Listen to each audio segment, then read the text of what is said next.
Hi, and welcome to Bailey's Academy Online.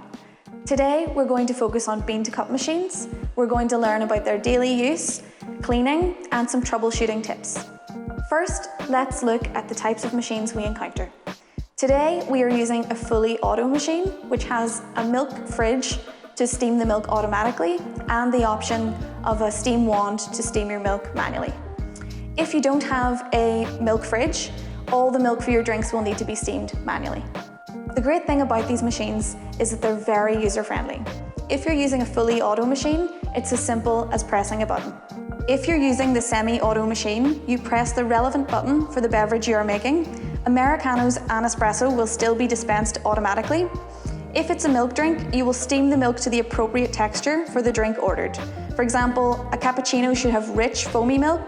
Lattes and flat whites should have silkier, thinner foam. Check out our milk steaming video and latte art video for more on this. The most important role we play with these machines is to clean and maintain them so that they can continue to work well. Throughout the day, you may see some prompts on the screen. Often, these will prevent use of the machine until the alert has been dealt with. Let's have a look at some of them. This means the waste box inside the machine is full and needs to be emptied. We must empty this now and not put it off till later. To access the grounds drawer, push the top left button and gently pull the front panel towards you. This will reveal the knockbox inside. Empty the knockbox thoroughly and replace, then press the green arrow. Machines with a milk fridge will automatically flush water through the spouts throughout the day.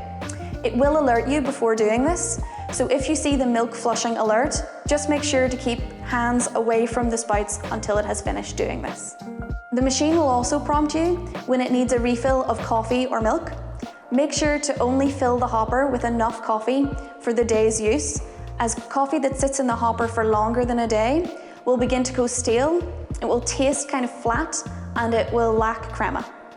We should also be continually cleaning the machine throughout the day, making sure to wipe the drip tray and the steam wand after each use. We recommend keeping 2 color-coded cloths for this purpose.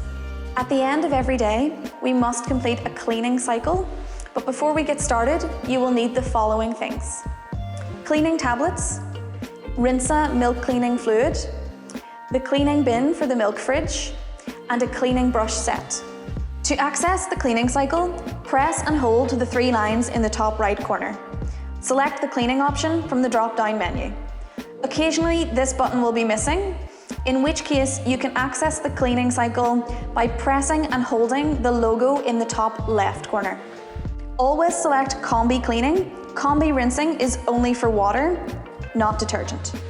Once you have selected your cleaning option, the screen will display steps for you to follow. Remove and clean the grounds bin, replace, and then press the green arrow. As instructed on screen, fill the cleaning bin with 1 litre of warm water and 60 ml of Rinsa cleaning fluid. Place this inside the milk fridge with the pipe submerged and then press the green arrow. Insert 1 cleaning tablet in the slot shown on screen. When prompted, empty the cleaning container and fill with 1 litre of cold water. Place this in the milk fridge and press the green arrow. The machine will now flush water through the system to clear out any detergent residue. The next screen will show you how to dismantle the spout components. To access components, pinch the top of the black plastic cover and pull gently. Rinse this under the sink, paying special attention to the underneath. Gently pull the metal arm towards you. It should click out of place, allowing you to access the milk spouts. Gently pull these down to release. Use the brush set to clean these and set aside. You should now see a cylindrical white piece of plastic. These can be a little stiff, so use rubber gloves if you need them. Just pinch and pull straight down.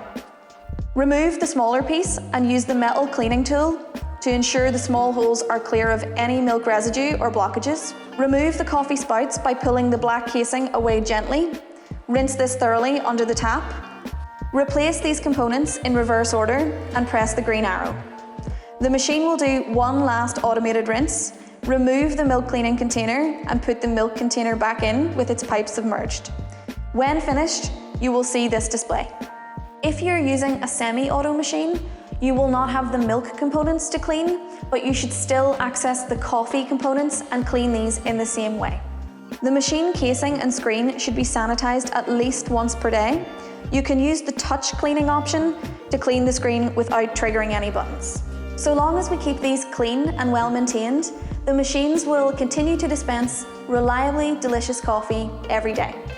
Here are a few troubleshooting tips to ensure you get the best from your machine. If your milk drinks dispense with no foam, check the little holes in the white plastic components are clear of blockages and milk residue. Ceramic cups should be stored on a heated surface to avoid the drinks becoming cold as they are served. If this isn't possible, preheat the cups with hot water before use. Only use the recommended cleaning tablets. Others can be too big, and although they seem to fit the slot, they will block the chute and build up over time. Thank you for joining me today. Always remember that if you look after your bean to cup machine, it will always return the favour. Thank you.